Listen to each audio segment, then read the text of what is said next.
Truck Talk Media. C10 Talk, episode 314.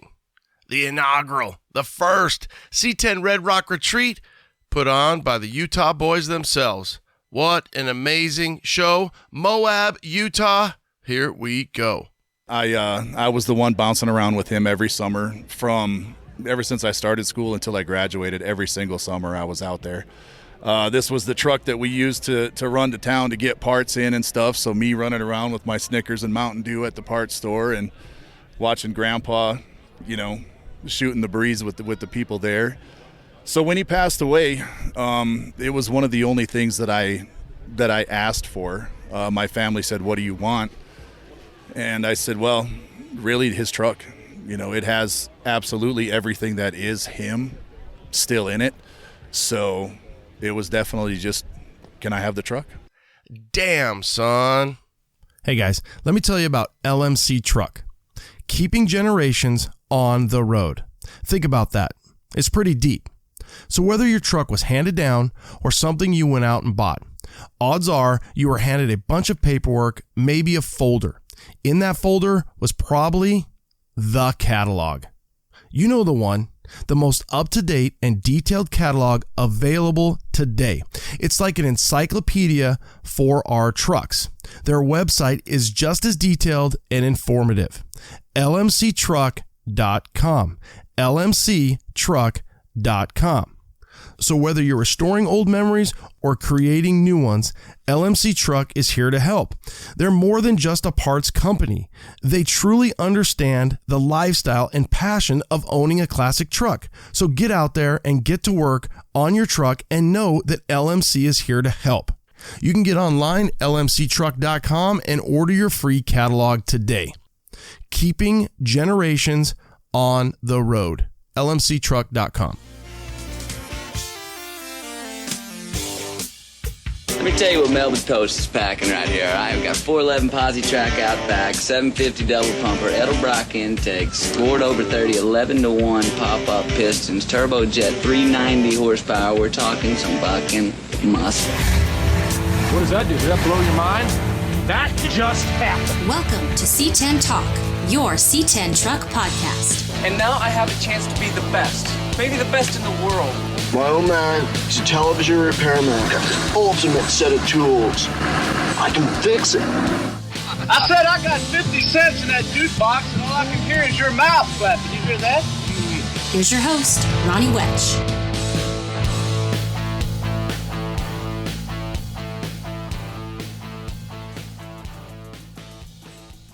Here we go.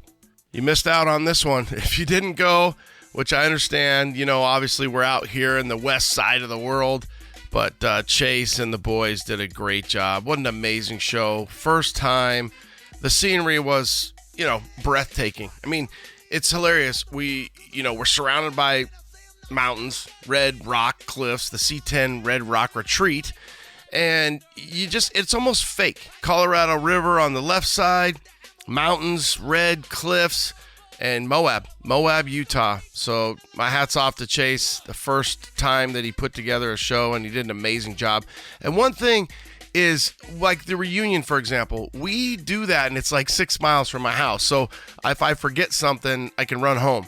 Well, Moab is not close to Salt Lake City, where Chase and the crew primarily live. So that's not an easy thing to do. You've got to make trips. You got to work with the town. You got to work with everybody. So again, hosting and putting on a show that's outside of your 50-mile radius that's a feat on its own. So again, my hat's off to Chase and the crew. What an awesome job they did. They really pulled it together. Moab, the hospitality was great. The weather was perfect. We lucked out. Sunday morning, we all got up and it was raining. So the truck gods took really good care of us. And what an awesome deal. So when Chase puts this thing together, one of his big thoughts is to donate, and he donated to the Sheriff's Search and Rescue Team. That same team rescued Chase. He had fallen off an 80-foot cliff. You can jump back to episode 273, C10 Talk. I sit down with Chase, and we get into the weeds on this story of where he almost lost his life, falling 80 feet while he was there, and it's an amazing story. And so there's an emotional connection for Chase, and it's inspiring to give back to the community the way that he has and what he's been able to put together in Moab. And then with the support of the community really rallied around. It's so cool that we still get more people coming in, and they're like, man, it's crazy. The trucks are cool, but the people are cooler, and everybody's inviting us in. And Moab was gracious. They were loving us. They really were. They were like, hey, some of these Jeep guys aren't that great. And I don't have an example. I'm just telling you that they were very thankful to the C10 community and what they did. So really a cool event. I think it's all squared away for next year already, and it's going to sell out. So the park where he had the show, it's not the biggest park. I'm going to just toss it out there. Maybe he had 350. Maybe he can hold 4, maybe 450. We'll see, but Chase will figure all that out. We'll get all the details, and the Red Rock Retreat will be back for 2026 and the second show. So hats off. I hope I didn't miss anything on all that, but it was a great show, great weekend, and I'm really proud of what they were able to put together in the community as well. So had a great time. Another really cool thing was I interviewed both Shanda and Kyler from Dirty's Detail Lab at the end. They're a local Utah, is their home state. They were at the reunion as well. A couple really cool square bodies. And Shanda, she kind of runs that, and she said, hey, anybody listening, use C10 Talk at checkout, anything at dirtiesdetaillab.com, dirtiesdetaillab.com, and they're going to give you 15% off. So I said, hell yeah, let's put the word out. So for you guys, you're looking for some stuff, take care of your ride, they got you, man. They got everything. She had the brushes, the sprays, the tires, the cleans, you name it, they had it there. They said they had a great show as well. You'll hear it in the podcast. But if you're tuning in and you want to take care of your ride, dirtiesdetaillab.com, you get 15% off. Use code C10 Talk. Okay, just want to share that with you guys. All right, let's get into it. A great variety of trucks there. Got a really killer Apache, a 59 Apache, some squares, amazing 67. And then we ended again, like I said, with Kyler and Shanda and their slope nose square bodies. They got a couple long beds that are slammed with campers that are just vibing, just awesome stuff. So rad people doing rad stuff, and that's what we dig. Happy I made it up there for the first inaugural one. Chase, Becca, the crew, everybody behind the inaugural show, an amazing job. Slosh Tubbs got behind the first cruise, which was up to the Red Cliffs Resort. It was like the Dutton Ranch on the Colorado River. You guys probably seen some of those pictures, but absolutely breathtaking. Thanks again to all that volunteered, that helped out, and just made it one amazing show. I'll take you out with this. These smaller shows, they have a lot of soul. And when you're there, and the trucks and the people, and again, just the water, the mountains, the smell, the air, it's what it's all about. It really is. And we're lucky, we're blessed.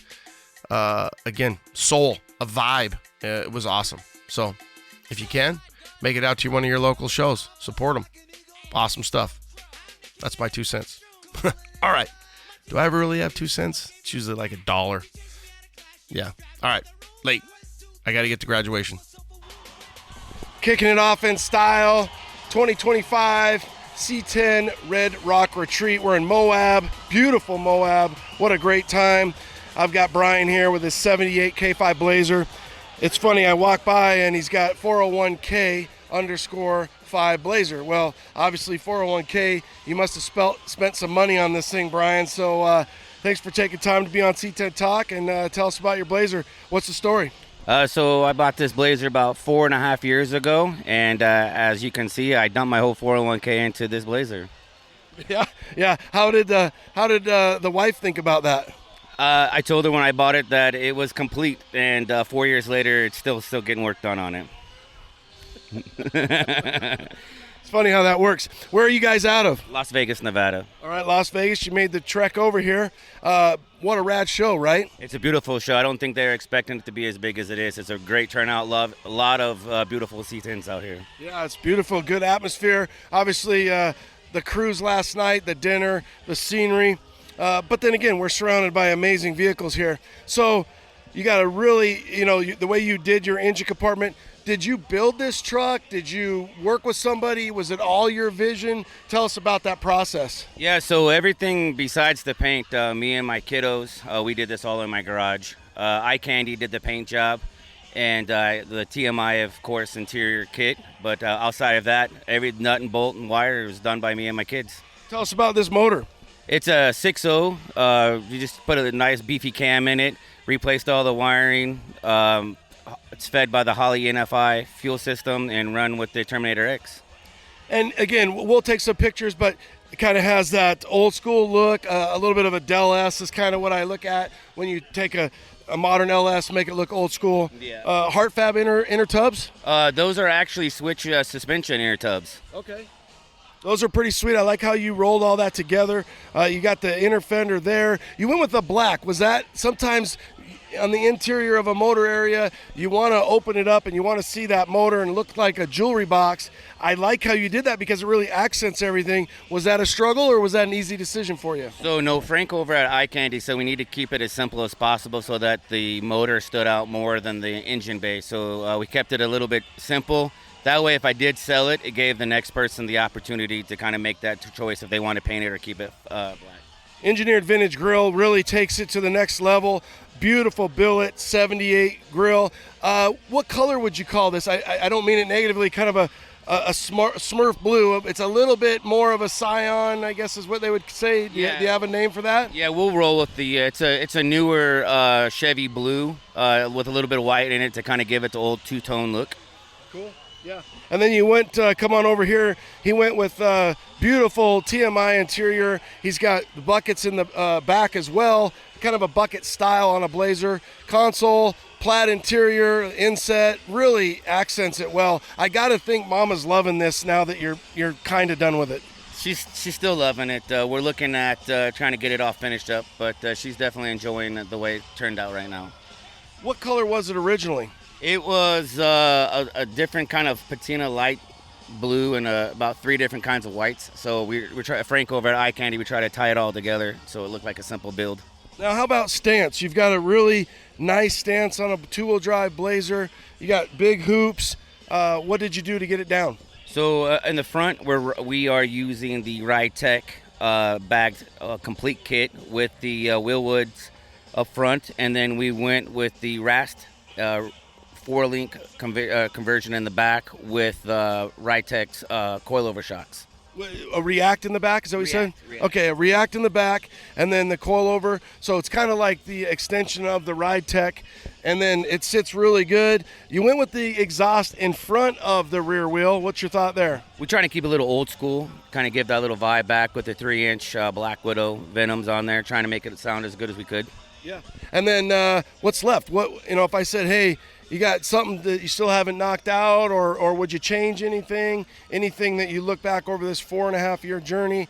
What's been the best part? What's been the worst? So right now we've got the hood hinges that we're waiting on and a new hood that needs to go back on. That will tie up the front. We got to lower the back a little bit, and then that will kind of tied it all up. And then I think at that point she's ready to go. You brought up that you might sell it. Is that something where when you get done with a build like this, you think, hey, I'm going to drive it, and then sometimes maybe it's a little nicer than I thought. Maybe I'm into it more than I thought. Again, 401k. Is that something where you would really consider selling it? I'll be honest with you. When I first bought it, it was kind of a back and forth situation because there was a lot going on, and this is my first build I did ever on my own. And there's a lot of work that goes in this that I think a lot of people overlook. So I didn't really know the direction I was going. So I wanted to keep it as simple as I could just in case I did sell it. But at this point, we're keeping it. But you know how it is. If anybody comes with a nice price tag, anything's for sale. Yeah, and it's beautiful. I love the color. I love the stance. Again, here's the thing with this Blazer is less is more. You guys didn't get too carried away with it. You kept with what GM gave us. You accented all that. What wheels? Are they Detroits? No, those are the Koi rims. Okay. I got 22s in the front and 22s in the back. Okay, beautiful. Koi rims. Kind of looks like, again, a Detroit that's cut through. The chrome accent's really good on that. Is that something they came with? Yes, that's all 100% all Kois. Plus, they got a little white trim to make it look like you got a little bit of a white wall going on with it. Vintage air. Looks like, what kind of gauges? Those are Dakota gauges. Okay, Dakota Gauges brought it all together. Do you call it the 401k Blazer, or do you have a different name for we it? call it the 401k Blazer. Just the nickname's 401 because that's where all the money goes. That's cool. Cool ride. Is this first show, or have you been to a few shows? No, my very first show was the C10 Nationals, which I took Best Interior, so this is my second real show. Awesome. Well, congrats on that. Congrats on bringing it out. Hopefully you guys have a great show today. We appreciate it. You guys can check him out, 401k_5 Blazer. I'll do a real quick walk around. Thanks for your time, brother. Yes, sir. Thank you. Thank you for your time. Holy crap. We might be C10 talk, but we're going to be Apache talk on this one. There's a crowd around this truck pretty much the whole time I've been here. We're at the Red Rock Retreat. We've got a 1959 Chevrolet Apache 4x4, an absolute stunner. The paint, this pod will not do it justice. Of course, I'll go around with the phone and we'll try to capture a little video so you can see the stunning truck that we're looking at. I've got Derek from Eakin's Garage. Derek, you're the builder. I've got Sean Birmingham, the owner. We're going to chat a little bit about this truck. Tell us a little bit about this build and the process on this. Sean shows up and says, hey, I want you to build something. Yeah, so he brought this truck to me and he's like, let's build it. And then a couple, maybe months later, he's like, you know what, let's make it a show truck. And so I think I probably took it over the top, but man, it just grabs your attention and pops. Every show it goes to, it just has a crowd around it and people love it. When you as a builder have an owner that trusts you and is coming to you and saying, you know, let's take it a couple more steps. Do you love that? Is that more pressure? Is that like open the wallet? Yeah. And the time and, hey babe, we got to adjust the books because Sean wants this thing to go from rad to holy shit. So yeah, it's always a little more than a normal restoration, but I think Sean understood that and the product speaks for itself. But yeah, everything's got to be done to the nines, and to end up to what you have today, you have to have the customer realize that that's what it's going to take to get it across the finish line. So that helps tremendously. Okay, so it comes to you. Is it an original Napco 4x4? Is it original 4x4? What's the process?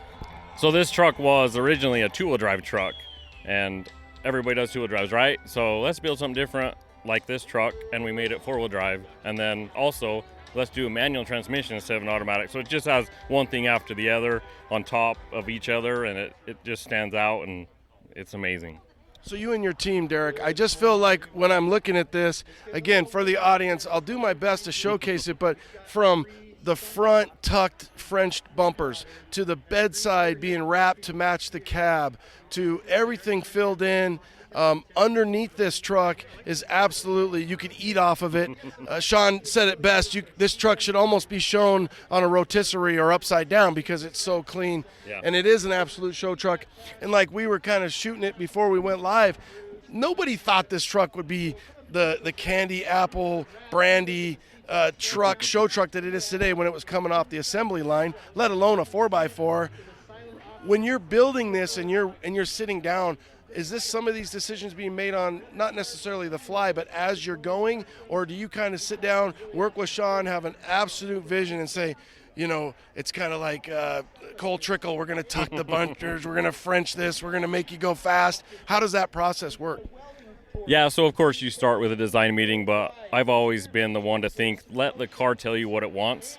And with this truck, they did want that color, so that was easy.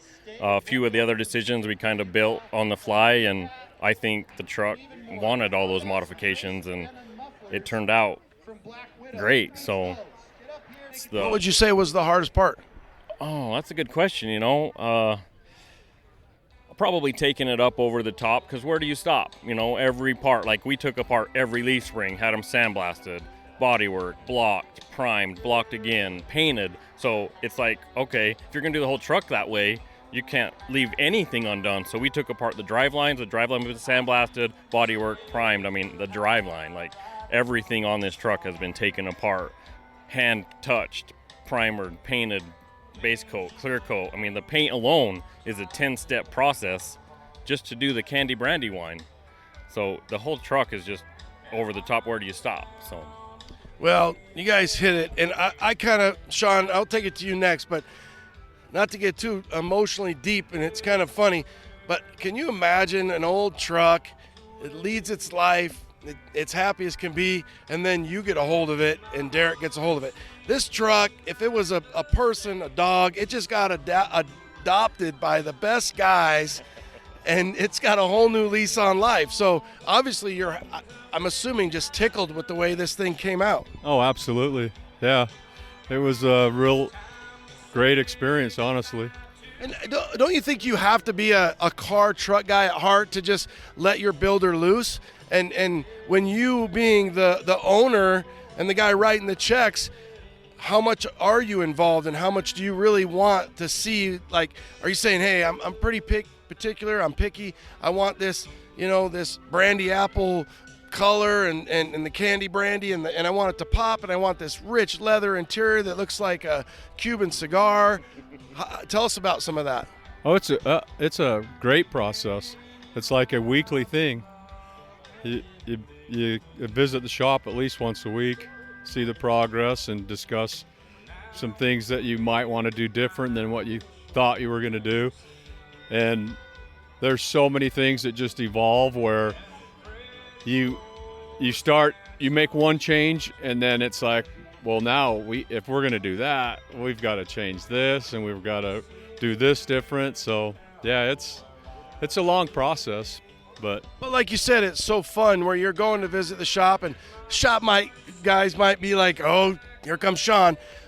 You seem like the owner that's involved, but yet having fun and letting the guys do what they're going to do, and then just saying, listen, this is what I want, this is what I expect, and I got to think your expectations were exceeded and, beyond met. Oh, yeah. We didn't intend to do this in the beginning, but, like I said before, as we went through the process, it just got to the point, well, now we've got to take it to the max, and we did. Yeah, a lot of snowball effects, right, where it just gets deeper and deeper, and you try to explain that to people. They're like, well, you're going to do this, you might as well do this, you're going to do this. What's next for you as an owner? Do you, your wife, your team, do you just showcase this truck, or do you start building another one? Yeah, we've got some other builds going on. We probably won't take them to this extreme, but I've heard that before. Yeah, you don't know that until it's done. Have you been essentially, do you take this to other shows? Like, I mean, I got to think this has got to go down to, go get this thing to Cali, like you guys said, out, Grand National Roaster Show. More people, is that in the future, or has it already been? It's been. We did 6 shows last year. It was fun. Vegas. Everywhere just got a lot of praise. We were runner-up at the Hot August Nights last year. Going there again this year. Good. Yeah, it was fun. Well, I think the combo of you two working together, it's a good thing. So I hope it continues and we continue to see more trucks or cars or different things come out of the shop. Love the truck, love the build, and again, this 5-10 minutes is not even going to be close to what needs to happen with this, the love that this thing needs to continue to get. So thanks for bringing it out. Love the truck, love the build, and again, just thanks for taking time to share your story. Thank you. Thanks, Derek. Thanks, man. Big, black, and beautiful. We got Larry here, down from Washington, 1978 Silverado 4x4 K30. This thing is it's unbelievable. Tell us the story, Larry. Thanks for taking time. And how was your trip down from Washington first, I guess? We had a good trip. We put a little over 1,000 miles on it. No problems at all. Kind of the maiden voyage for it. So it's worked real good. So you get this truck. I see you've got a 6.2 in it, an NV 4500. When you got it, you pulled it out of a barn, I think you said. Yes. What was your thought? Were you thinking, hey, where do I start? Where do I finish? Well, when I got it, it's north of Seattle, Washington. Been sitting in a barn all its life. Had a 10-foot Chinook camper on it. I didn't want the camper, but the guy wouldn't sell me just the truck, so I had to buy the truck and camper. Brought it home. Took me about 6 months to sell the camper. And then I had this idea, putting the LS in it. We pulled the body off, built the chassis, powder coated the chassis, put the 6.2 with an MV 4500 in it. Great cruiser. people don't realize and probably believe us, when it was in a barn, it was in a barn. Like, he has the original dash, 1978. The speaker holes don't even have a crack in them. So not something you see in a crew cab truck. That most of these were really worked pretty hard throughout their life. I assume it had the big block in it? No, it had a 350. You couldn't get a big block in a four-wheel drive back then. Okay. So that makes sense. And then that had to be a tired 350 if he was hauling a camper around. With a turbo 350, or did it have a turbo 400? Had the four-speed in it, but I drove it from north of Seattle all the way home, but it was gutless. Yeah, it was very good. The cool thing, when I got the truck, the guy had taken the tailgate off and the rear bumper and stuck it away, and so that was brand new, basically stuck away in his barn too. So that came with the truck. What a great find. Love the black too. The black, did you end up saying, hey, we're going to lift it, we're going to put a motor on it? Once you started getting into that chassis, did it just get carried away? It's basically original height. I did not put a lift kit on it. I have thought about it. I was going to actually put bigger tires on it too. But the more I got to drive it drives so nice, I left it alone. Well, I would have obviously thought that it was lifted. I mean, you've got 16-inch Alcoas on the front, and what are you running, like a 32? Yeah, like a 32-inch. Okay, so a 32-inch BFG, pretty narrow, and then a dually in the rear, again with the K30. It's got the 3x3. Here's the deal. This truck is one of those trucks where they were getting ready to transition to, the newer body style, but you've got like kind of all the best of everything, because it's still square, still OG inside. You've got manual crank handles. The interior on this truck's absolutely stunning. Did you think, what, diesel it, or what made you kind of think go 6.2? I thought about putting the Cummins in it, even a Duramax. I don't know, kind of getting into the LS's, 6.2s, and decided to go with that. Was it hard to adapt to the MV 4500? No, fit right in there. Do you have to have a GM 4500, or will even a Dodge, because obviously an inline 6, we know a 12-valve Cummins came with an MV 4500. Was it a specific Chev 4500? I can't answer that. I don't know for sure. Well, if it bolted right up, I wonder. But either way, so you go with a 6.2. You definitely got the Holley mid mount in the front. You got Hydro Boost. You really did it right. What was the funnest part about what we're looking at here, building this 6.2 and throwing it in here? And then again, the Hydro Boost. You've got the Holley mid mount. You've got an aluminum radiator. Does it run hot? Does it run right where it needs to run? It runs cool. It runs really good. And to be honest, a guy in Corvallis, Oregon put it together for me. Okay. He has Northwest Auto Fab in Corvallis. Does a great job. He's built a lot of trucks for me. Yeah, and we talked a little bit. I don't know if those are Speed Tech or what those headers are, but they fit in there really nice. So it's funny how you could take a 6.2 modern and then throw it in there and it still fits and still works. And for the audience, again, just to reinforce this whole thing, this hood is mint. Was it original? The original hood? Oh yeah, it's the original hood. It's not even bent or anything. Yeah. So working our way, the interior, original interior seat as well. Yes, original upholstery, original carpet. Wow, how many miles were on it when you bought it? Had a little over 40,000. It's got 45 on it right now. Yeah, no wonder. Yeah. Big tow mirrors. She's just a beaut. What do you name this thing? Don't have a name for it. Black Stallion, Big Black. There you go. We can go with something, I guess. We can come with something. Yeah. I'll stop there. I'll stop there. But what's next for this thing? And then before that, I guess, what gear ratio are you running? Did you mess with that at all? Left it alone. It's 410 gears with the overdrive. I'm going 75. I'm only turning 2,200 RPM. Did you think about an automatic going with a 6-speed or something, or you knew you wanted that manual? I wanted the manual, yes. Seems like when I had a 12-valve and an MV4500 for sale, more people wanted the MV4500 than wanted the 12-valve. Was it hard for you to source a MV4500? I had one on the shelf. Well, then it wasn't very hard. It wasn't very hard. And for the audience, that's a 5-speed manual transmission. They come behind a lot of work trucks, and in a Cummins perspective, 12-valve or 24, a lot of times the motor will just the trans can't hang the automatics. So that's why you want that reliability of that standard. And we're lucky because now we know what lasts. And you put it all into this truck with that modern 6.2. And what a rad setup. So, well, thank you. I was going to point out here, it had white painted mirror mounts on it. A friend of mine gave me the idea of sending these off, have them powder coated. So I thought they turned out pretty cool the way they did them. I think they look beautiful. You went with kind of more of that, cast, that kind of just a normal gunmetal style color. Yep. With the Alcoas, was it tough sourcing those? A friend of mine had those sitting on the shelf. I talked him out of them. You got good friends and good shelves. They helped me out. I love the style. I love the cab lights. How about finding that little half-top camper? Who had that on the shelf?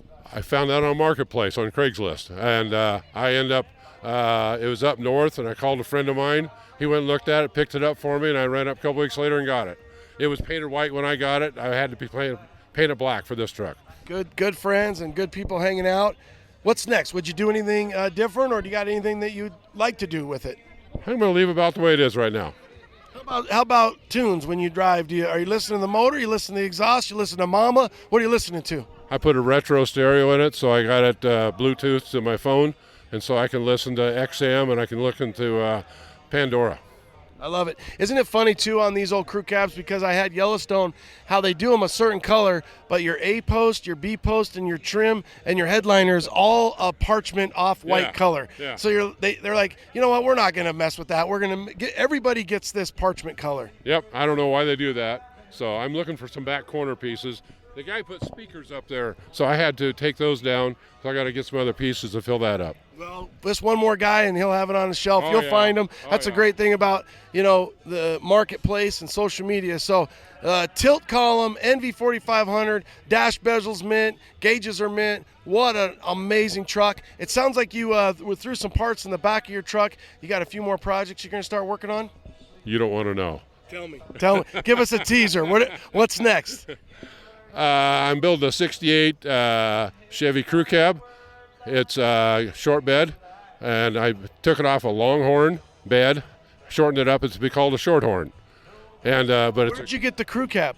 A guy up in Washington builds them. They take a 68 Suburban, put the fourth door in, and so it's got the original 396 in it, and it is at paint right now. 1968 crew cab, short bed, calling it the Shorthorn. What power plant?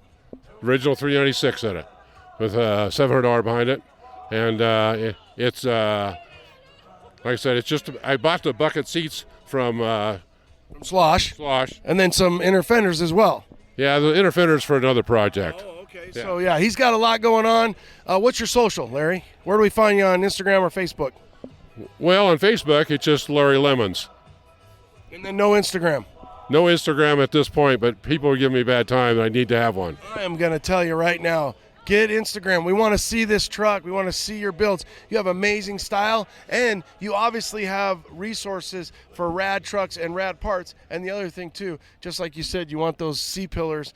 You put a little post out and somebody will help you out. Yeah. So, get on over to Instagram. And another thing, too, a lot of times you can post up on Instagram and it'll send it right over to Facebook because, they're owned by the same damn company. Okay. So, let's get the big Larry Lemons out there and get you out there and big Black Stallion here, and we'll come up with something. Thanks for your time. I'm going to do a walk around so we can make sure we share this beautiful truck with our audience. I appreciate it, Larry. We look forward to talking to you and look forward to seeing that 68 when it's done. Sounds good. Thank you very much. Safe travels home, brother. Thank you. So you bought a C10, and it either had AC at one time or it wasn't even an option. Well, Vintage Air has the solution for you. Their SureFit kits are designed to place the evaporator and hoses behind the dash for a factory clean look. The Vintage Air SureFit kits are the best value and the most completely engineered air conditioning system you can install in your C10. Damn, son, the choice is obvious. VintageAir.com. So you're thinking about converting your truck from a long bed to a short bed. Here's what you need. Brothers Trucks long bed to short bed conversion bracket. Includes laser-etched steel templates with all the holes clearly marked and steel inner C-channel braces. It also includes front-to-rear brake lines, shorter parking brake cables, hardware, and all the detailed instructions telling you what to do. You can also jump on Brothers' YouTube channel for a detailed, step-by-step video to make the process easier. Brothers Trucks has an easy solution for you, and they even offer bedside parts as well. BrothersTrucks.com. Classic Performance Products, CPP back. Joe, let's talk X10 spindles. Go. One of our most popular parts through the years has been our 2.5-inch drop modular spindles. Really popular part. Well, we've kind of taken that to the next step. We've emulated late model Corvette, Silverado, Chevy technology into our new X10 drop spindles. They use a steel hub, sealed bearing hub, really strong piece. It's oversized bearings. Definitely great for a guy using big brakes, big wheels, which I'm sure all your guys are. You need a new spindle anyways. You're going to lower your truck. You're running a bigger wheel, a bigger brake. CPP's got it for you with their new X10 spindle. Joe, as always, thank you. CPP, classicperform.com. It's classicperform.com. Sniper 2. Are you ready to switch out that old carb for a modern EFI system? Well, Holley has a solution for you. The all-new Sniper 2. This new system was redesigned from the ground up.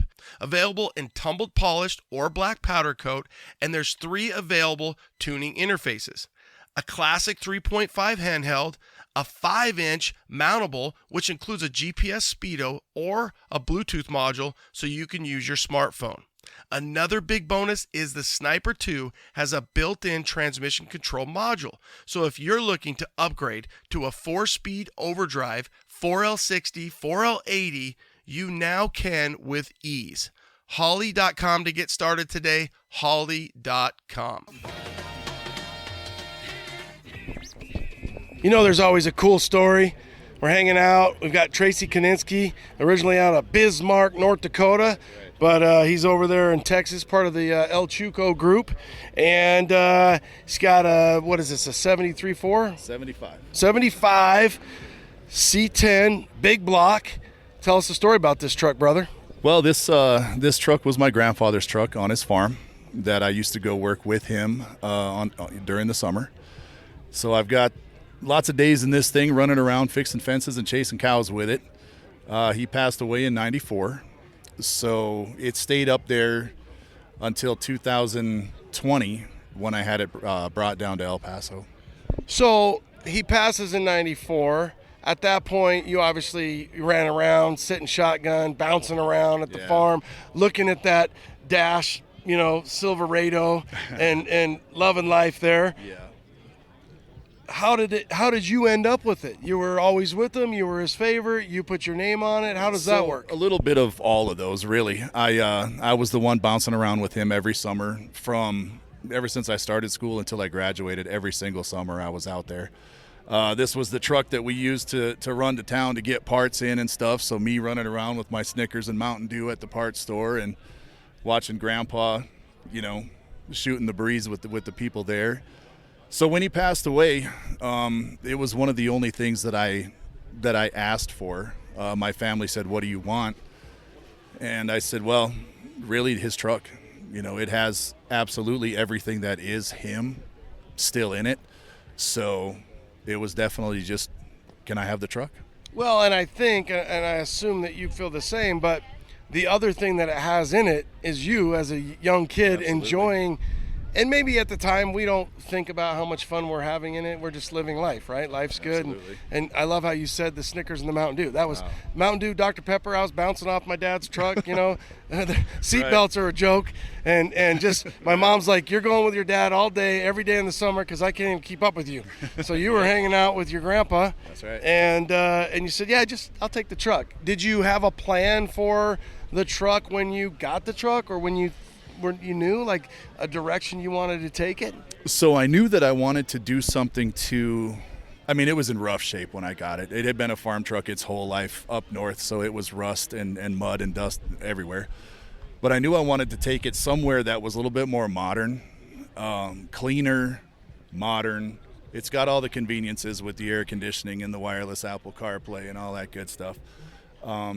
That was the direction I wanted to go with it. A lot of family members thought I should lift it up and put a 4-wheel drive chassis under it and this and that. I just didn't want to go that way with it. And it was always known as the 2-wheel drive farm truck, which most people don't have, So keeping it 2-wheel drive, making it modern, clean it up, just let it live as long as I possibly can. Do you ever remember a time where you got older, you knew, I want the truck, he's getting older. Did you ever hit him up and say, hey, what was the story? When you went down to buy it, why did you buy a tool drive long bed big block truck? Why did you buy not a 4x4? Did you ever talk to him about any of that stuff? So I never talked to him about that specifically, but what I ended up finding out after I got it was this is the first and only brand new vehicle he ever bought. And my mom sent me a copy of the check that he wrote for it. I believe it was like $5,300. He didn't order anything specific, four-wheel drive or the big block or whatever. It's just that's what was there, and he needed a truck. Why it was just a two-wheel drive, I'm not too sure because it's not common. But this is the one that was there. This is the one he bought, first and only brand new vehicle he ever had. And I got a copy of the check still. Yeah, it's cool. And like you said, back then he's like, hey, I just live on a farm. I don't need anything fancy. This is what they had. This is what I'm going to go buy. And it just happens to be what it is. And it was a small town up in North Dakota, so they didn't have a lot to choose from anyway. So, yeah, that's how we ended up with it. He just said, I'll take that one. What kind of shape was it in when you got it, when you finally got it down to Texas? It was bad. It was both front fenders were rusted above the wheel wells, completely gone. Same thing with the bed. Above the fenders, rust, it was completely gone. It had a wood bed, but he always had a... Really? A wood bed? It did have a wood bed, yeah. Yeah, you don't see that very often. First thing I did when I got it down there was to take the topper off because he had a shell on the back. So the wood was in still pretty decent condition, but I killed that because as soon as I took it off, the El Paso sun got to it and that wood was shot. So I ended up having to get a different bed for it, but... Yeah, this is the first truck that 10 years old. I drove it back from the field where I took him lunch or whatever it was. This is the first truck the first vehicle I ever slid around a corner on a gravel road. That was pretty cool. Scared the life out of me, but I thought it was pretty cool afterwards. Well, especially big block back then. Yeah, and I feel like we built up a big block more than it really was even as well. It's like, oh, it's got a big block in it. Yeah, it sounds cool, but I mean, this thing's probably got about 175 horsepower, maybe. So because nothing's been done to the motor inside. Everything is external. But it's going to stay with the truck. I'm never going to swap it for anything else because that's the heart of it. Yeah. And so that's what I want to keep it that way. Well, do you have plans of, it's little by little, time and money. Do you have plans of pulling that and, going through it? Or what would you like to do? You've done a great job for the audience. It's got a stunning paint, orange with the white. The interior. Before we get to the motor, how about this? Did you struggle with the color to paint it? Did you know, I want to go OG, or how does that work? Picking the color was as bad as picking the wheels and the tires. It was as bad as picking out what to do next. I mean, it's just one of those things that it's almost impossible to be 100% satisfied with what you choose. So I really put a lot of thought into it. I knew it was already orange and white when I got it, but I wanted it to be a little bit more modern. So that's why I went with the candy tangerine, and they really just stunning color in the sun, by the way. Thank you. I love it. It's great, and it's one of the things that I can say that I don't regret for doing, for spending the money on and choosing that. No, as far as anything else that I want to do, like I said, the motor's going to stay. It's going to get rebuilt though eventually. It's because it's all stock. It's about 140,000 miles on this thing already, but it runs. It runs perfect, so I really didn't even want to pull it to paint it. I didn't want to mess with it at all because that's when stuff starts going wrong. But so far, so good. And so motor and overdrive transmission. It's got to have an overdrive right now. It's got a turbo 400 right now, so 65 on the highway is about as good as I'm going to do. Well, and I had this same setup in Yellowstone, and I actually have the same setup in Orange Slice. And I will tell you, if you're keeping the original big block, go through it, put a Terminator on it, get the controller, get your 4L80, and you're going to have a lot better fuel mileage. I mean, not a lot because it is a big block, but it will be better. Yeah. And that'll be a part of it. It's going to be more drivable on the highway. Yeah. Getting 70 miles an hour is not going to be a traumatic event. You know what your rear end is, what the gear ratio is? It's a 340. Okay, so at least it's geared. Yeah, it's not up at 373, but I think the bottom line, Tracy, is the story, right? So you've got this. What was Grandpa's name? What is his name? Leroy. Do you call this Leroy, or do you have a name for it? So I was actually, there's a stripe dividing the orange and the white on it. On the tailgate, I was going to get that same stripe, but in script that would say Roy. Yeah. So that's another thing that's going to happen eventually. Cool. So it's Roy. Two-wheel drive farm truck, Roy.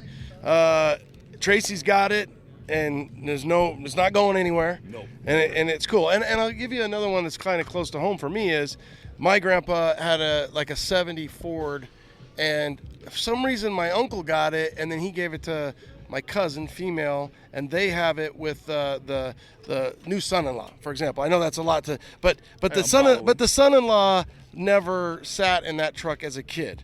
Right. And I always thought my brother should get that truck because my brother, I think, was my grandpa's favorite, and because I was with my dad all the time because probably needed my ass beat. and then my brother and I went fishing, and we were in that truck a lot. So for you to get it, I think if I'm your mom, if I'm your dad, if I'm whoever is lineage to Roy, I would want you to have it, and I'm glad that you got it. And who's going to take better care of that truck than you? So it's kind of it's a full circle. And I mean, this thing's 75, so this is 50 years old. Obviously, this year. Nobody thought Tracy would be rebuilding this truck and it would see another 50 years. And we're glad there's people out there like you that are keeping these things on the road, brother. I'm just happy to be a part of it. I mean, just to have the ability to do it is, and then. Because it was his, it's, to me, it means a little bit more than just going out and finding a random truck and building it and whatever. It definitely has a lot more, meaning to it. Do you ever get emotional, or did you throughout the process of just thinking about Grandpa? Yeah, there were times. When I gutted the interior, he always had a toothpick in his mouth, right? Well, when I took the trim off of the side trim off the headliner, there was a toothpick stuck in there because he would always do that. If he, be done with his toothpick, he'd stick it up in the headliner thing, and I found one. He was also a hunter. There was a pheasant feather inside one of the defrost vents, so a shotgun shell was in there. We used to hunt from this thing. Yeah. Not from the road. You cannot hunt from the road, but we did. Statute of limitations. That shit's over. Right, it's over with. We did. And so, I found shotgun shells in this thing, sunflower seeds, grain. I mean, the list of things that I've found from him, and I've got it all. I still have it because that was his, So it was really cool. Well, we appreciate you driving it, putting the wheels behind it, sharing your story, sharing your adventure. Look forward to kind of continuing to see what you do with it. Unfortunately for the audience, Tracy does not have social media. He doesn't want social media. Nope. I said, give me your Instagram. He said, I don't have Instagram.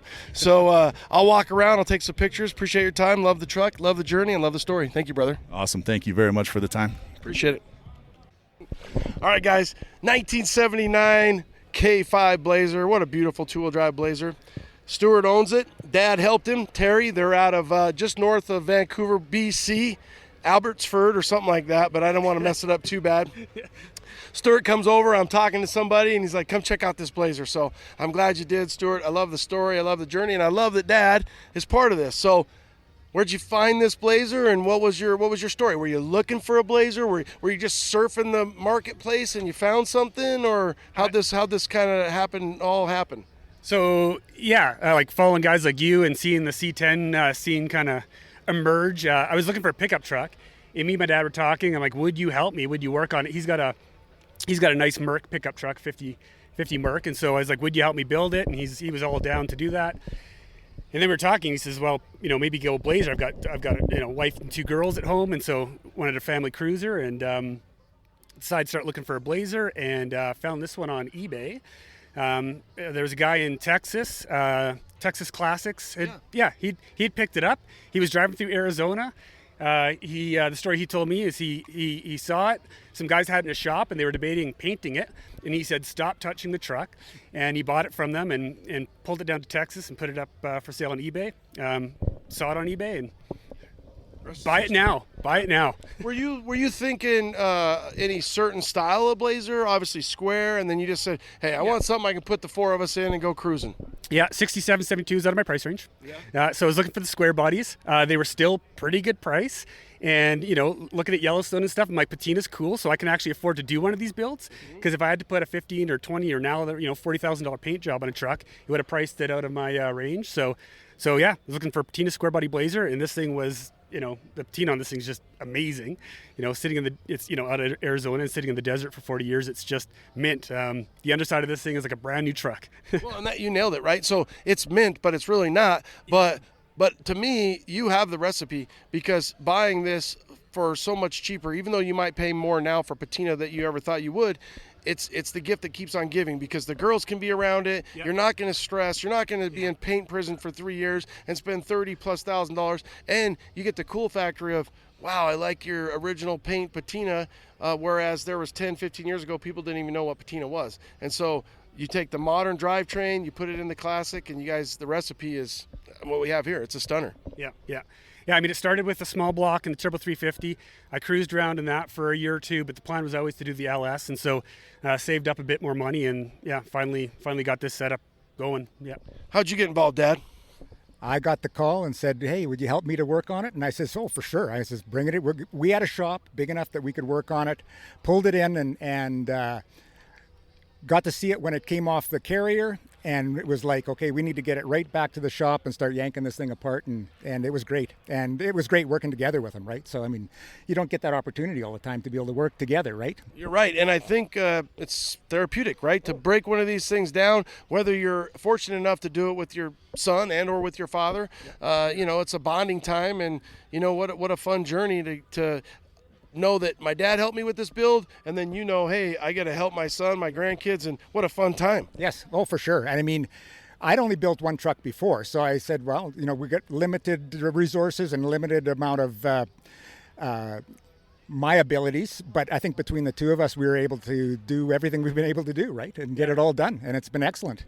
You're here, obviously, so you did something right. We're able to drive but it to Canada. So if you have a 50 Merc, and for the audience, the way it is in Canada, that's a Ford. So you have a 50 Ford.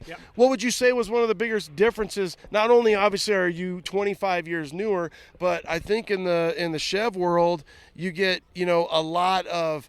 The parts, I'm not saying they're better by any means. I'm just saying there's so many of them out there, and there's so many things, and there's so many resources to figuring out what to do, what's best, and what can I buy out of the catalog to make this better. What was the biggest difference that you realized from your initial build? Well, I mean, Merc has a certain amount of parts you cannot get. You have to find them and source them out. But if that makes everybody feel better, my distributor is in the wrong place for the Ford enthusiasts, right? So they're not usually happy with me. So I'm running Chevy 383 in there with 700R. So, and it makes it run nice, and it's great, and no complaints, right? I don't care what they say. I'm driving it, and it's a driver too, right? So yeah, and what a journey. So you get this thing, it's got the patina, but everything inside's probably a little rough. It's from Arizona. What was your plan there? Yeah, I mean, it had van seats in it. Everything that was plastic was chipping apart. And so the plan was basically to put together a brand new truck on the inside and underneath the hood. So full interior job. I mean, we had to buy a lot of reproduction parts. And, of course, that's all available now. I just wanted it nice so my wife, my girls would want to get in it. And they wanted a nice, clean truck to ride in and something reliable. And so, basically wanted people to walk by and see a nice old truck and stick their head in the window and go, oh, it's clean, it's brand new on the inside.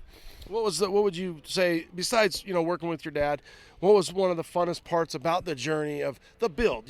Sourcing the interior parts, deciding on color, what to not do, what to do. Kind of walk us through some of that, because a lot of people will learn from your lessons. I mean, I work in IT by day, and so in the evenings, just crawling the internet and forums and the 6772 forum, and just researching.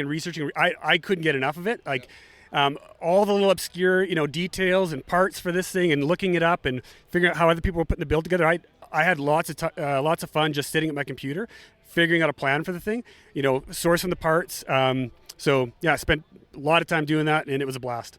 Well, and isn't it funny, too, how much you grow when you're on I used to call that the truck porn, because 6772 Chevy truck site, I mean, I lived on that thing forever before social media, and I got, I cut my teeth, right, just by learning the trucks, learning the journey, and seeing the story. I mean, just so much fun to see that.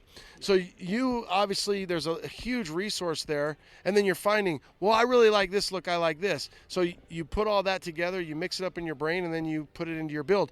How about the 6.2? Were you thinking 5.3? Did you always want that motor, and how did you go about getting one? Like Facebook Marketplace, I'd been looking for motors for a long time, and I was looking at different prices, and it was a 6.2 that came up with the 6L80 on it. Went down there to pick it up, and the guy had just finished pulling it out of a wrecked Tahoe. He's like, "This is a crate motor." So it was out of a 2007 Tahoe, but it's a 2015 motor, so we don't know the mileage on it, but it's a lot lower than the 172 that were on the truck.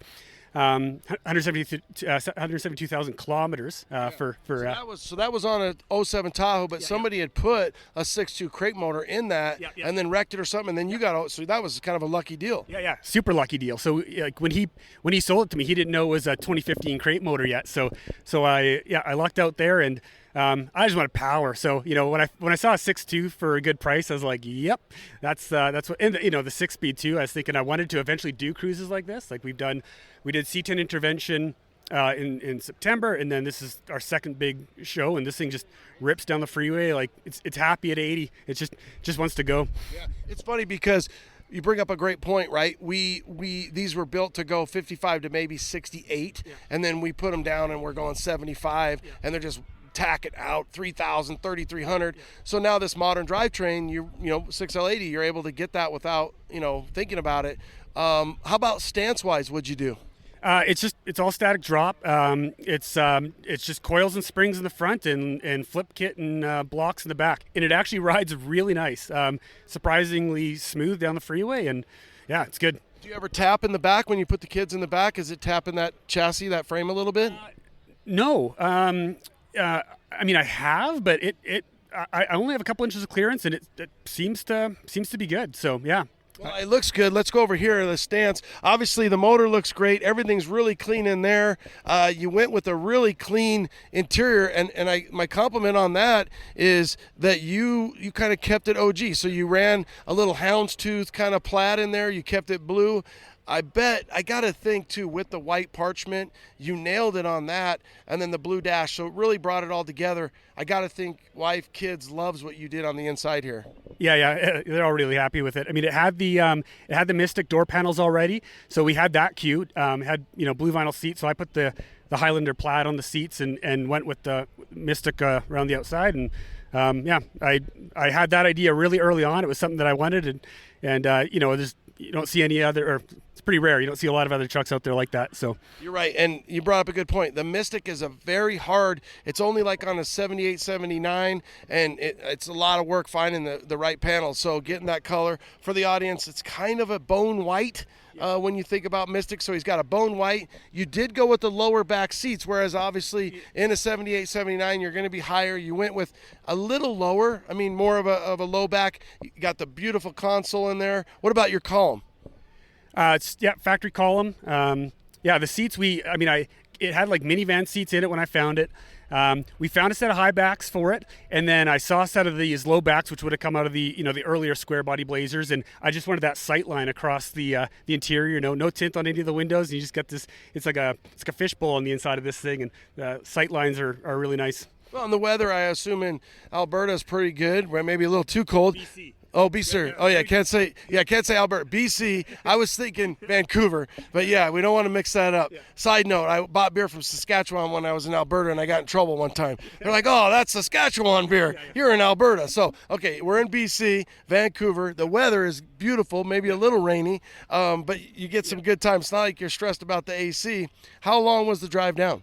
It was like 18 hours or so. We left really early Wednesday morning, got down to Twin Falls, Idaho, and then swung through Bonneville on the way down, got out into the Salt Flats, and it was a great drive, yeah. Okay. Dad, what's next? So you guys, you get suckered into this build, and then you get suckered into going down to the States and having fun that way. Is there anything left that you think you guys are going to do? Well, that's the problem with coming to these shows, right? We see things and we go, okay, that is really nice. So we've met a gentleman a couple rows over that's got a Blazer on airbags, and we're without having to change the frame and having to modify the back seat. And now we're going, there's a parts list of stuff we could put in for the suspension and maybe make those modifications, right? To get it just a little bit lower at the shows and nice. And you guys are similar. I think I know the Blazer you're talking about. So very, very similar color and stance and what he did for his chassis. That's why I was kind of wondering, the setup. But I think your stance is really nice. You're tucked, so anytime you're tucked in a Blazer like this and you get that reliability, be careful. I love air, don't get me wrong, but you get a little more headaches. So you got so it's all about money and headaches. Yeah. I got to debate that yet, but I mean, it looks so cool when it's on the ground, right? Yeah, it does. If you take a look at my buddy Juan's, he's got a 74, and he skates that thing, and it's just right all the way down, and it's so beautiful. But, yeah, having bag trucks versus not sometimes, it's like a few little headaches. But all in all, you have found a gym, built a gym. The story with you and Dad is really special. What about you? What do you think's next? Yeah, I mean, we're looking at air would be the next thing to do, but yeah, like there's so many things we'd have to redo, and that's what we got to decide how much work that's worth. Like the inner fender wells, they look totally stock. He took 2 fenders, welded them together, and added 2.5 inches of clearance in the front to get the front end this low static. So it looks like completely factory inner fenders, but those are fully custom, and things like that we spent tons of hours on that no one ever notices. That's all, rip all that stuff out. And so yeah, we'd have to decide. Welcome to owning a cool truck, and you do all this fun stuff, but you don't do it for them, you do it for you. Yeah. Love your skill set, and like it was funny, you said earlier, like, well, I don't know, let's take it off the trailer and we'll see where my skill set is and where you're going to be, but you're always better at the end than you were at the beginning and that journey. So do you, Stuart, do you have a name for this?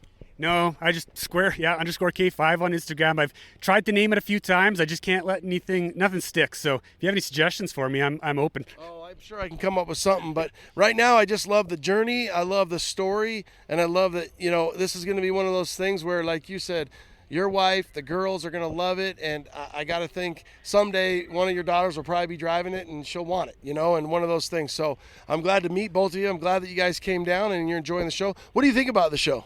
Yeah, it's amazing. I mean, C10 Intervention was cool, but Moab is beautiful. This is one of the coolest places I've ever been. We came in a day early. We did a bunch of mountain biking yesterday, so we did the whole enchilada. And yeah, if you haven't been to Moab, this is one beautiful place. So how about that pre-cruise yesterday? Yeah, that was unreal. Yeah, going up the canyon was incredible. So yeah, I definitely come back to this show. And you guys are from BC, so it's not like you have a limited view. So you guys are living your best life. For the audience out there, get behind your wheel and hit the road. Enjoy a show, and you're going to meet great people, and just like we did today. So thank you guys both for your time. I appreciate it. Yeah, thanks, Ronnie. Great to meet you. Hey guys, are you thinking about swapping out your old motor for a more reliable LSLT-based power plant? Behind each PSI harness, you get over 10 years of experience in the business, online tech support, phone support, and harnesses made in the U.S. That's psiconversion.com. Hey guys, whether you're coming or going, UP Car Parts has you covered, or in this case, has you bumpered. They offer high-quality, premium, heavy stamp steel as original in either chrome or black paintable for the C10 Nation. They have all generations covered and ready to ship today. So when you think bumpers, think UP Car Parts. upcarparts.com. Need C10 parts? Well, here at Pro, we actually have trucks. We build them, we drive them, and we deal with them every day. It's just part of who we are. We carry the best products for your truck project from the major name brands such as QA1, React, Painless, Dakota, Beltec, Borgeson, Bear, and even more. Give us a call or check us out on the web. You've heard me talk about my gauges. Dakota Digital. I love them. Dakota Digital has the best gauges for our trucks. These kits are complete with sensors for any engine. They look just like the stock clusters, but have all the technology you'd expect from Dakota Digital. It's like a modern truck, but even better in a classic. Dakota Digital is absolutely the best in aftermarket gauges, so check them out at dakotadigital.com. dakotadigital.com. What up, what up? I've been a little square heavy this trip. Came across an amazing 1967 small back window. Walt, less is more, like we talked about. I mean, this is, if this truck could talk, what would the story be? Tell us about what this truck would say and its new lease on life once Walt got a hold of it. He would say, I'm glad we made it. It's been for me, it's been a 7-year journey. 3 owners, 67 to 2012, 2012 to 2018, and I bought it in 2018. It's I took about 2 years to buy it. When I bought it, when I picked it up, the second owner had a roadster shop chassis and connecting crews ready for it. So if I hadn't have I don't know. I like to say that my offers finally surpassed his sentimental value. Yeah, no, I love that saying, and that's exactly what happens, right? He's got the vision. He's spent the money. I wonder, when somebody spends that kind of money, now he lucked out because he obviously picked the right connecting cruise and the roaster shop chassis, because he could have picked something maybe was lesser and that you might not have wanted as much, but because you got that, I assume, no, okay, so you didn't get that. No, so he asked me if I wanted to purchase both of those items, and I said no, I've got other plans for it. So he ended up selling the chassis and the motor to someone else. Okay. So this has the original chassis, and it's in fantastic condition. We just had to blast it and powder coat it. Not any speck of rust or pits, nothing. It's clean. Because it took you 2 years, how long or how did you come across it that you found this guy and just kept working him? So I actually bought it through a middleman, my friend Ray, who's at Lewis Milnish Body Shop. They're probably most well known for doing paint for Delmo. And I just kept on Ray to keep on asking Mike Fusco to sell it. And finally, like I said, I raised my cash to surpass sentimental. Yeah, it's those emotional dollars that you're trying to supersede. And he bought a truck after. Good. Well, so you had a vision. You didn't take the RS. You didn't take the connecting cruise. Was this your vision? It was. I knew what I wanted to do with it. Could have gone the RS way, but for what I'm doing with it, just driving, going to these shows. I went to Dino's, Reunion, and now here Red Rock Retreat, and it's. I just want to drive it. I just want to put some miles on it. I'm not going to autocross it. I'm not going to drag race it. I'm just going to go down the highway. When you think about the motor and you put this package in, what motor did you go with and what trans? This is a Crate LS3, brand new, 430 horse, 4L85E Supermatic. So plenty if I wanted to put a Magnuson on it. I've got it covered. I just want to keep it simple. And then rear end, did you change anything like ratio wise, or did you, obviously you went through it? So 373 in it, Detroit True Track, Moser axles. So just beefed up the stock. Wow. And again, just a driver. Like I think we get carried away, right? And how do you manage that? How do you keep that from getting? I mean, is it money? Is it time? Is it vision?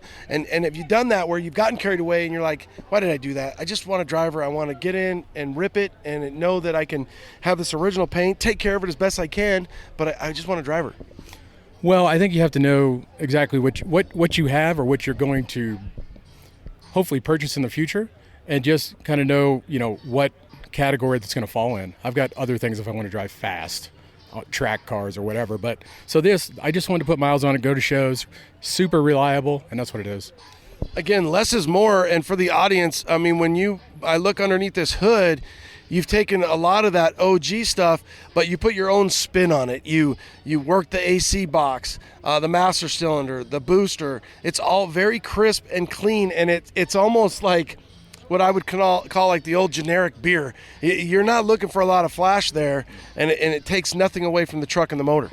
No, yeah. Reworked the AC box, original valve covers off the original 327 that came with the truck. I just like to clean the factory stuff up a little bit and just keep it simple. Nothing more than that. But I'm very big on less is more, so not a lot of branding. Yeah, you did an amazing job. I love the battery. And then let's go to what I would almost say is just, I don't know, I wouldn't say the best part, because I think the best part is the paint, and the body is so cherry. Like, for the audience, original 503. I don't see any rust. There's really hardly even any dings on this paint. And again, this is a 60-year-old job here. Interior-wise, you nailed it. Fat Lucky's out of Prescott.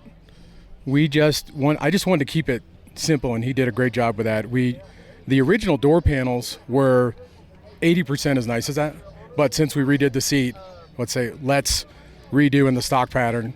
Same thing with the visors. He did the carpet. We recovered the dash. The seat, it really works for me. I'm 5'8". I don't have too much in the center here, but most people, they kind of butt up against the steering wheel. So what we did is we took foam out of the bottom and out of the back and That's a stock non-tilt wheel, not pushed in, nothing, stock position. And but Sean did a great job. The interior is, I love it. It gets a lot of compliments. That's a 65 Impala insert in the seat. And, stock, original belts, original buckles, very, very few things. I think on the interior, only one of either the door pull or the window winder, that's the only thing on the interior that's not original. Well, and when I initially kind of checked this out, I'm looking at that seat, right? I see the Ciadella insert, Fat Lucky, the foam, the buckles. But when I really, really look, my new favorite part of this whole truck is that steering wheel, because that steering wheel tells a story. And that steering wheel doesn't appear to be too cracked or really cracked at all. I see one little spot, but man, that thing is original, and it's worn, and you left it, and it's so tempting to not, and you left it, and I just think that gives more character of the journey of this truck. Yeah, it's. I just wanted to keep it as original as possible. On the driver's side, we're on the passenger side now. There's a rust drip. So when we defogged the truck originally, and we've only done it once when I first got it, I was debating on keeping that or not, and my buddies took it down, took the drip off, but you could still see the outline of the drip. Yeah. But that was the thought with the entire truck. Let's just keep it as original as possible. A little bit of OE plus, but not much. OE plus, you nailed it. I mean, wing windows, you left the patina, working our way to the back. You've got, something that you don't see that often. The floor is all the way down. You've got, is it aluminum wood or is it wood? So this is, the bed was really the worst part of the truck. It was originally, the second owner said it had two of the boards that were broken out. So I was going to redo it anyway. This is Marquet wood, Marquet strips, and just yellow pine. It's a little soft. But it works. It's nice. Even you can even see the black from the original spray. Yeah. And you left it because that is the truck. So what he's saying on the bulkhead, really at the front of the bed, they didn't do the best job painting that from the factory. It's got a little bit of a overspray, and it's kind of cool. Tailgates just screams patina. White bumpers for the win all day long. 67, 68 chrome strip. This thing is just trim. It's amazing. Original trim. Maybe one little ding or two. Yeah, I just think you did such a good job of the OE plus. You left everything, cleaned it all up. You left the character. Don't fight it, you guys. Don't fight it. I put 17-inch wheels on it, wheel Antiques, which you can't get anymore. When Coker bought them, even before Coker bought them, they weren't really keeping a lot of stock of anything other than 15-inch of the 62 series. So I was lucky. And most of this truck, the parts I bought before COVID. Yeah. So 17s, I just like again a little OE plus, and they fit the wheel wells really nice. Gives me a nice bit of rubber to put on it. It's everything I wanted it to be. Yeah, it's perfect. It really is. And I don't know if they still call those the California mirrors, but it's the bigger mirror for that 67, 68 versus the round mirror. So you have that little bit bigger mirror, and they just look really classy. I mean, this truck it's so funny to think that in 67, to me, this truck, I don't even know how to put it in words. Like, it was definitely an era where they put a lot of class into the truck, whereas the previous generation was more truck. And I'm not taking away that this can't do all truck things, but it just shows you that the styling, and they just said, look, we're going to put some class into these trucks, and they did. And this is the beginning of what really hooked a lot of us. Yeah, and I didn't want to drop it on the ground, obviously, with the size of the tire, 30 rear, 29 front, but I do have a full RideTech coilover on it. So with this size tire, we could only go so low, but it's low enough where you can still tell something's done to it, and it rides really nice. I still wanted it to, you could use it as a truck if you wanted to, but that's not its main purpose. So how about payload, carries. Oh, totally. Yeah. Well, and then kind of another point. How about fuel cell? I mean, that ends up being a big thing because some people, it's like, hey, there's really not much wrong with these trucks, but having the fuel sloshing around, did you mess with that? I did. So we took the original tank out of the cab and we put a Rick's 23-gallon tank in the back, and it's worked out really well. This thing, it only has 4,500 miles on it now, so. The worst I've seen in really bad wind, is about 12, 13. But on a nice stretch of road with not much wind, about 20 mpg. Yesterday I actually got 21.9. Wow, what a cruiser.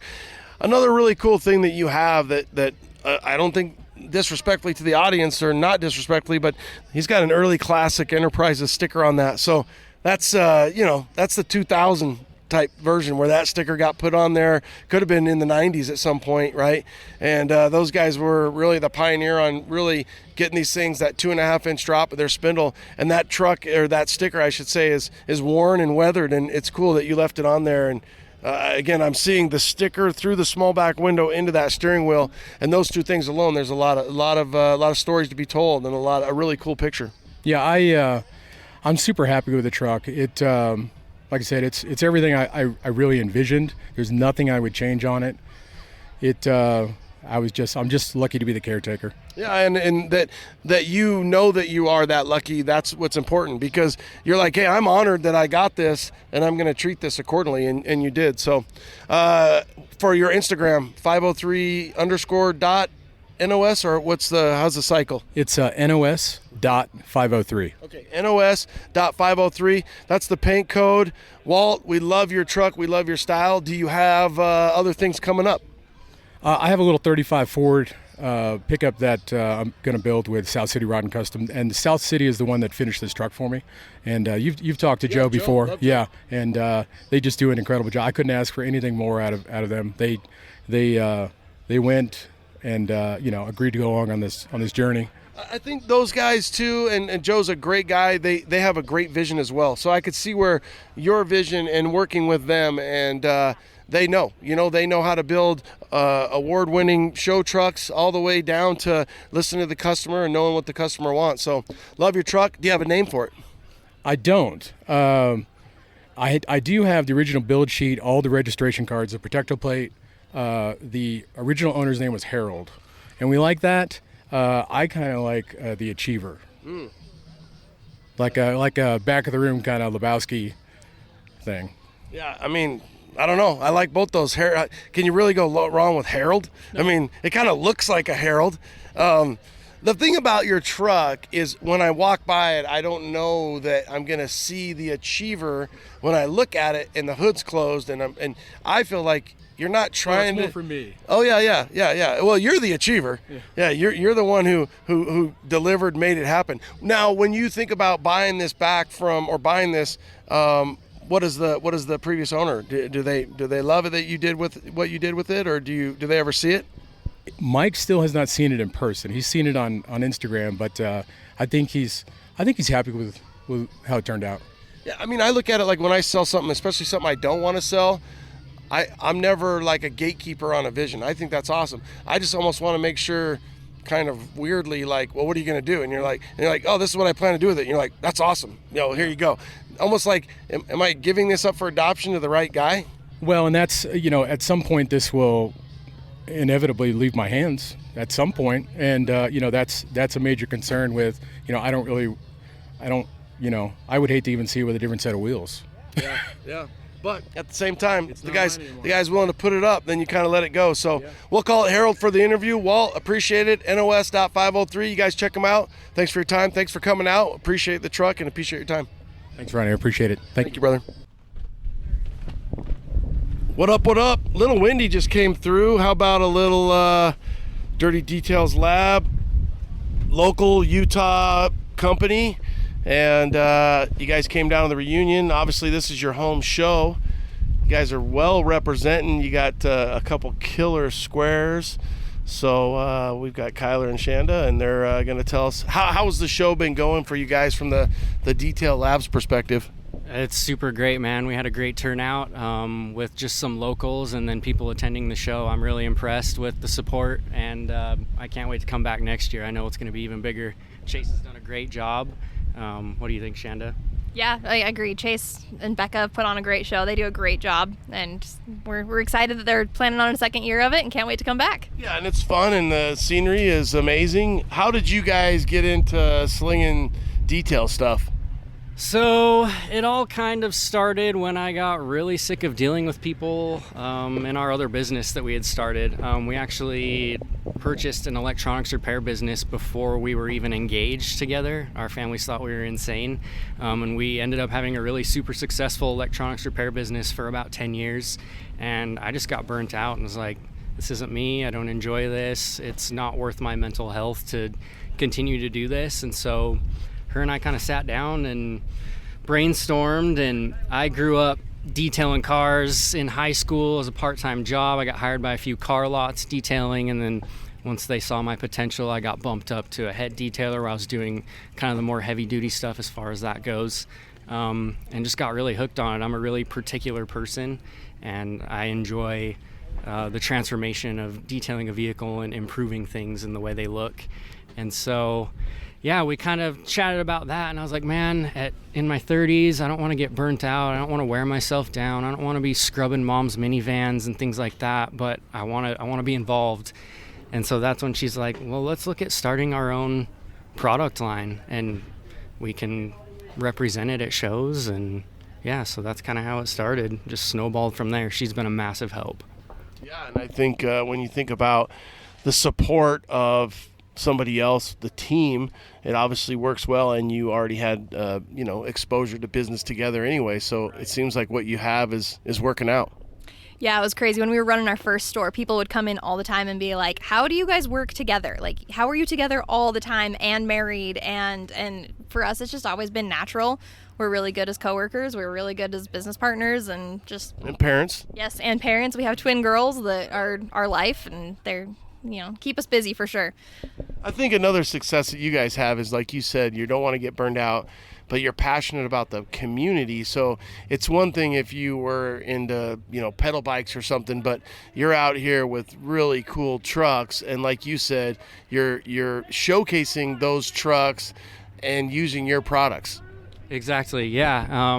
I've had since 2021 probably 8 or 9 square body pickups, including ours, and it's really cool to be able to showcase our products and demonstrate what they're capable of on these old trucks, because I mean, a lot of these you find outside, they've been sitting next to a shop for 10, 20 years, 30 years, and so it's super satisfying to pull one out and give it new life and show people what our products can do.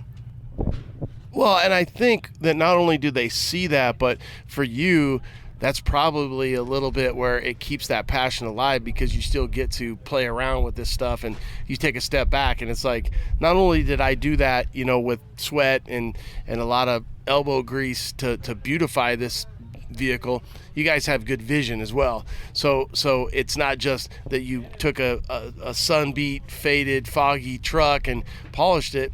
You guys have stance, you guys have style, you guys have campers, you guys have material, you got Mexican blankets under the hood, on the dash and the seat, you got the slamper, you got so many different things that are working here that really make your style kind of, I wouldn't say one in a million, but it makes it unique and it makes it fresh, and then you put that together with what you guys are doing from the detail perspective, and it's really fun.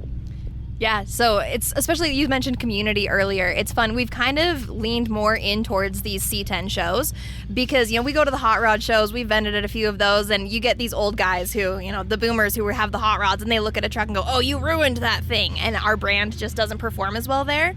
But you come here around all these other C10 people, they see that you're not just selling them product, but you're part of the community. And that's been really helpful for us too, because people are saying like, yeah, you're out here supporting us, you're part of the community, you're one of us. And so we get to be friends with these people, and then they also support the business, and that's been really fun to watch. And like, especially for Kyler, he's been an introvert as long as I've known him, and seeing him out here chatting with people and like getting so into it, it's been really fun for me to watch. That's super cool. And again, I think what you said from the perspective of the community supporting you and your style, it is kind of refreshing. I get this a lot where people are like, it's kind of refreshing to be around other crazy people that like these trucks this much, or I felt like it was just me, and now I'm around a bunch of people that feel the same way. So you guys have a good blend, you have a good team, a good network of people that are supporting you. let's jump into the products. What are you offering? What's something that we need to make sure that the audience knows? Like, hey, if you want something, this is what we got. If you're looking to do this from cut and buff to polish, we got you. Yeah, so our product line is constantly evolving. Like right now we're in the middle of developing a polymer sealant. So I'm always continuously testing new products, figuring things out. But we've got a little bit of everything from heavy duty products like iron remover, degreaser, wheel cleaner, water spot remover, and things like that. We've got a handful of different quick detailers, metal polish, paint polish. And like I said, if you can't get it here, I don't know if you're going to get it anywhere, because we really spent a lot of time testing and developing our products and making sure that we weren't just like a 6-product brand. We wanted to be able to help anybody out with anything that they had in front of them. Do you have like a kit where you say, hey, we understand budgetary where people need to get started, and we know that you can't buy everything that we have, but here's the deal, buy this starter kit, we know you'll come back because we're that confident in what we sell and our support, and we'll tell you how to do it, we'll show you how to do it, we have videos, and we could show you from our own personal builds what we're capable of doing, and then in hopes that, hey, not only did they see what we could do at Dirty Detail Labs, they're going to come back for more, and then you build that relationship from that initial kit.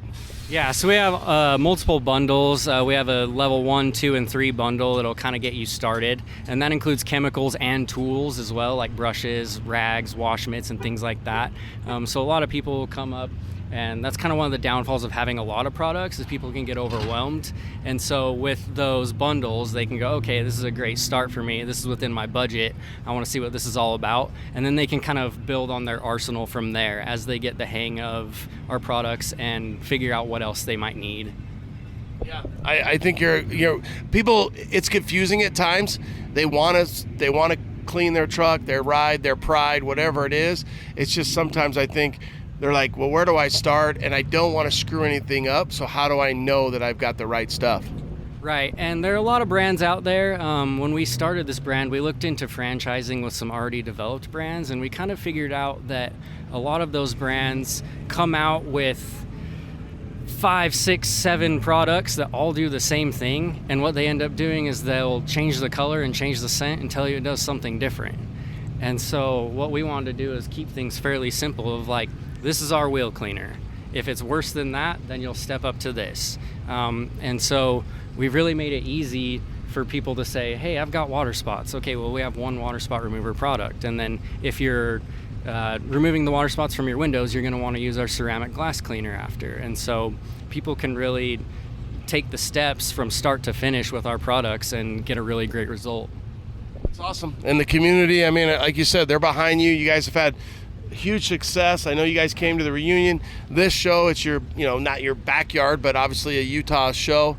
I think it's awesome. So let's wrap up on that, and then I want to talk to Shannon about this truck. So let's talk about this truck. We've got a 1980, and it was a Diesel at some point, which is super cool. Where'd you guys find it, and what's the plan? So this truck has kind of a fun story. My dad was a farmer my whole life. He bought a yellow 1980 C10 off the lot in 1980, drove it for years. My dad has Alzheimer's now and doesn't remember what happened to that truck. He thinks it may have been stolen or wrecked or something, but he doesn't remember. So I wanted a C10. I wanted to get into this. Kyler found this one in northern Idaho. Technically single owner. It was the farmer had same thing, drove it off the lot. It is the exact same color as my dad's. It is the exact same body style as my dad's. And this farmer retired, gave it to one of his employees, and that guy parked it outside of a shop and sat there for probably 15 years. It was completely baked. It was, dry as can be, needed a lot of work. But he told me we were headed up to northern Idaho. He's like, I'm sorry, it's your birthday weekend, but we got to go get this flip so that I can, flip it and sell it. I was like, no, that's totally fine. I'm along for the ride. And we pull up, and it's my truck. And I don't think I've ever cried tears of joy. I burst into tears. I was so excited. We got it home, and day 2, we were 6 hours into detailing this truck for the first time and trying to clean it up. And I was like, I'm overwhelmed. I have to go inside. I need a break. But he got me back out there and we got it cleaned up, and then I put my dad's door logo on it. It's kind of a little homage to him, and it's been super fun. I daily drive it now and drove it 6 hours here. This is its first big trip. So. Do you remember your dad's truck, or did he have it at what point, or yeah? Yeah, so it was before I was born. My parents were fairly old when they had me. I have siblings that were teenagers when I was born, so I don't remember my dad's truck, but I've seen it in pictures and I've heard him talk about it. As soon as Kyler got his C10, he was like, oh yeah, I had one of those. It was yellow. So yeah, I remember hearing him talk about it, but I never actually got to ride in it or anything. I love that you found it the way that you found it, and that you were able to bring it back to this level after a couple days, of course. It was like 5 months, 6 months of, we basically just got right after it, got it up on jack stands. She was on a creeper with a pressure washer and goggles underneath it, getting all the farm dirt out of it, dude. It was an absolute disaster. We gutted the interior, and yeah, it's been a long process, but it's been super rewarding, especially to watch her starting to enjoy. Well, and we talked early in the morning today that I walked by it and I saw the diesel logo, and I love the diesel logo because I love the colors. It's the yellow and the orange, and it's on there. And then you pulled that motor, and what was that journey about? So as far as the motor goes, the original owner had that motor put in it after having 2 diesels in it. So it had the original diesel. I want to say the letter he wrote you about it, because she tracked down the original owner. He's pretty old. Like 90. Yeah. And did he wrote you back? He did, yeah. So I joined their local Facebook page, and I was like, hey, does anyone know this guy? How can I get a hold of him? I just bought his old truck. And yeah, got his address, and he sent me a letter. And I was hoping for family stories, things like that. And I got the statistics. I bought it for this much on this day from this lot. And so yeah, he said within the first 5 years, they had put 2 diesels in it, and both of them had failed because this was the first year that they put diesels in the C10. So yeah, within 5 years, 2 had failed. So he said, I finally got fed up with it, and we ripped out an old Firebird engine and put in an Olds 403 in it and switched it over to gas. So that makes sense. Yeah, that's super cool. And yeah, they were not a good motor at all. So they were trying. The cool thing is he left the badges, and you got to keep the badge. And like you said, you got the Kendall Farms on there. You got the camper on there. Interior wise, I mean, the truck is just perfect. It really is. Less is more. I just kind of always look back on these trucks sitting on that passenger seat, and it's one of these things where they started doing more plastics, and we can enjoy these trucks because there's not that much plastic in it. And what you guys have is really, what is that little thing down there though? What's going on down there in the... Is that the tissue box? Is that what that is? Yeah, so it's a tissue box holder out of an Impala. That it came with the truck. It was already on there, and I cannot find a tissue box in the right size. They're all taller than that now. I see it now. The tissue, it's got the bow tie on it, and it's a tissue box that's literally underneath the dash. So yeah, that's pretty cool. I guess the old man didn't have handkerchiefs, and his old lady's like, I'm not washing these snot rags. When you take the truck out, we're gonna give you a tissue box. So still has the dealer marking on it. You got the spotlight, really everything. Is there anything left that you would want to do, or just kind of keep working on the camper? Yeah, I got a few things left on the camper, but as far as the truck goes, I'm super happy with it. He asked me when we rolled into town, he's like, is there anything while you were on this 6-hour drive by yourself that you noticed you wanted to change? And I said, no, not at all. There was not a single moment in the trip that I was like, oh, I wish I had this. So I'm super happy with it. You just made my day too, because I didn't really think about it, but now 2 trucks, 2 people coming to a show. They just drove both their trucks. They hauled down. It's freaking awesome. It's awesome, and good for you guys. So love what you guys are doing. I'm gonna stop this for now, and then we'll go over to Kyler's and talk just a little bit about him, so we're not running too long on this specific interview.